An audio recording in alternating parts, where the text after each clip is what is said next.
Encore un voyage au cœur de l'Afrique, certainement au cœur du monde. Nous sommes très ravis de revenir encore sur l'agence Presse Radio et Audio après ces contes, légendes et fables pour vous, internautes, auditeurs de ces ondes qui vont vous ragaillardir quand vous vous réveillez ou quand vous l'écoutez que vous êtes fatigué. Souvenez-vous que dans le conte, il y a une force mystique, il y a une force sociale, qu'il y a une force pédagogique pour vous contenter. Je suis Jacques Loulou-Teguiloua pour cet espace magnifique où nous irons à la rencontre d'un autre conte, Le Pigeon et l'Homme, une fable des rues de Paris. Oui, une fable des rues de Paris où nous avons la Tour Eiffel. Nous avons encore la place de la Concorde ou plusieurs choses qui peuvent nous égayer. Pour ceux qui y sont partis, pour ceux qui ne sont pas partis, venez et rêvons ensemble à travers ce conte merveilleusement distillé. C'est là le moment le plus important de la journée.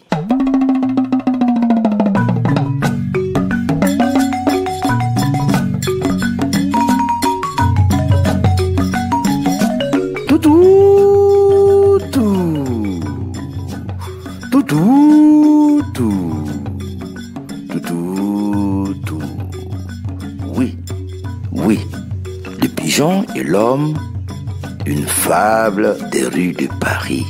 Paris la belle, Paris la lumineuse.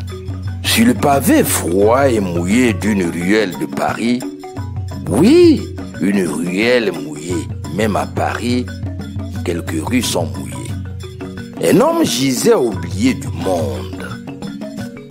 Était-ce un clochard? Était-ce un sans-abri? N'en savons rien. Toutefois, un homme gisait oublié du monde. Ses haillons trahissaient une misère profonde et son visage marqué par le froid. C'était peut-être l'hiver, je ne sais pas. Je ne suis jamais allé pour savoir ce que l'hiver peut donner comme froid. Oui, marqué par le froid, portait l'ombre d'un destin brisé. Autour de lui, les passants passaient, pressés, insensibles, absorbés par les méandres de leur propre existence. Même à Paris,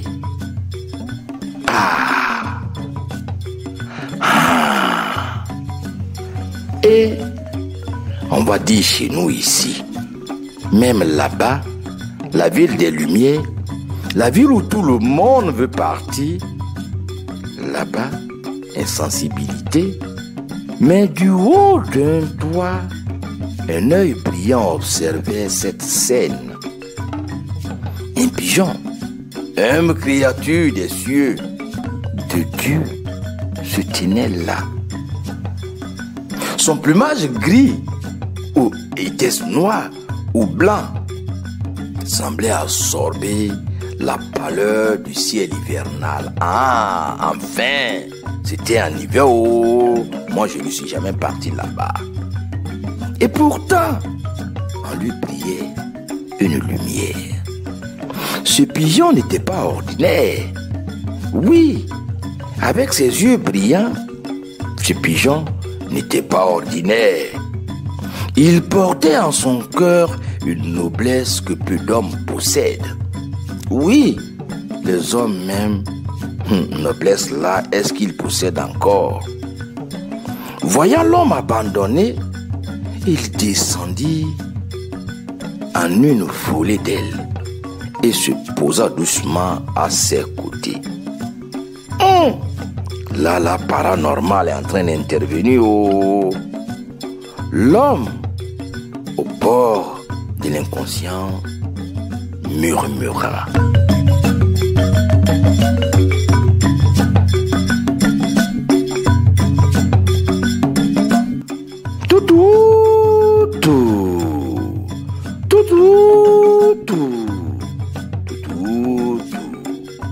Vous parlez vite haut avant que le jour ne s'élève. Laisse-moi Paris, laisse-moi. Paris n'a plus besoin de moi. Dit l'éprouvé de l'existence. Mais le pigeon, dans son silence, avait entendu 1000 histoires, 1000 merveilles, 1000 tragédies. Nous parlerons des 1000 pour dire qu'il avait assez entendu et vu. Et dans son instinct, il comprit qu'un geste devait être fait. Oui, le pigeon le comprit cela. Il battit ses ailes avec force, saisit les pans du manteau de l'homme entre ses serres et dans un effort titanesque, il s'éleva. Oui, un petit pigeon qui soulève une masse. Oh, que dire de cette vision? Ça là, est-ce que c'est une vision? Le ciel de Paris s'ouvrit comme un poème. Un pigeon frêle et déterminé portait un homme lourd de douleur. À travers les brumes de la ville, les toits d'ardoise devinrent spectateurs et les cheminées témoins muets d'un miracle. Il le déposa enfin sur un banc, sous la lumière vacillante d'un réverbère. Là, il vola en quête d'aide et trouva une vieille marchande de fleurs qui passait avec un panier d'herbes à main. Elle s'arrêta, interloquée. « Que fais-tu là, oiseau des rues ?» demanda-t-elle en voyant le pigeon qui volait autour d'elle avec silence. Elle suivit son étrange guide et retrouva l'homme affaissé. Avec douceur, elle le ranima, partageant son pain et son vin avec le laissé pour compte. L'homme éveillé croisa, pour partager son pain et son vin avec le laissé pour compte. L'homme éveillé croisa le regard du pigeon plutôt perché non loin, comme un ange discret. « Était-ce toi ?»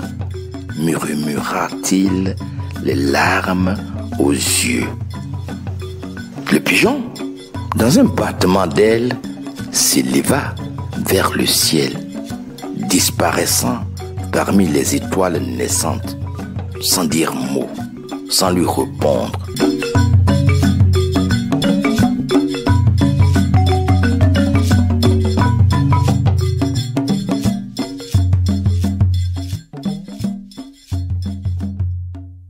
Et ainsi, dans cette nuit glaciale de Paris, un simple oiseau avait rappelé à un homme sa propre valeur, sa propre humanité, sa propre dignité. C'est là où les miracles se produisent. Quand il n'y a plus d'espoir, il ne faut pas baisser les bras.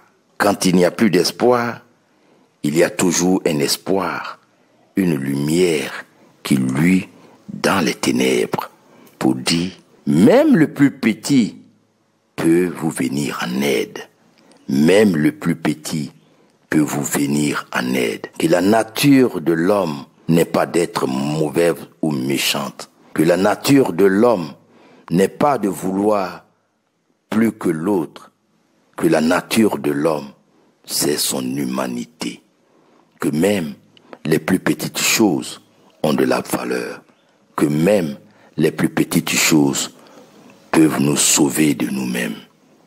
Internautes de l'agence presse radio et audio APRA, nous avons été heureux d'être en votre compagnie, de travailler pour vous égayer le matin, cela peut être le soir, cela peut être la nuit, pour dire que la vie humaine est sacrée, que l'entraide est un élément vital de notre humanité.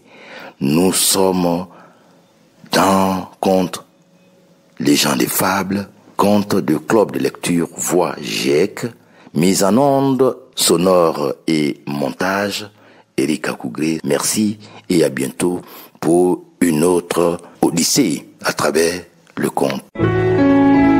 APRA, Agence Presse Radio et Audio.